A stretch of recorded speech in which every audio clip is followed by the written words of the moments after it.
Ортаңыз керемет. Тамағы да дәмді деп скидка сұрап, артынан қалмай қоймадыңыздар ғой. Сразу айтайын, задатық қайтарылмайды. Ойбай, біз өтірік айттық. Біз басқа жерде жасамаймыз тойды.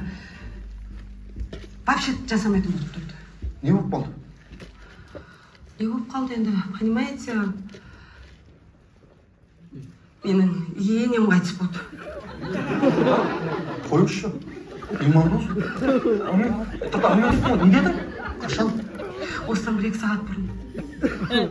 Бірден маған келгендеріңізге қарағанда ақша қатты керек болды ма? Енді әрине өзің түсініп отырсың ғой енді. Жаңа тойдың тартасына осы жерде Құранын оқып, қонағасын беріп, сол күнге жақсылап скидка жасап беремін. Қайырбек. Жоқ, мен айтайын, субботаға дейін не істейміз? Күтеміз бе? Шешемді қасып алып жатам ба? Байқамай айтпа. Байқамай айтпа, байқап жүрсінші кішкене.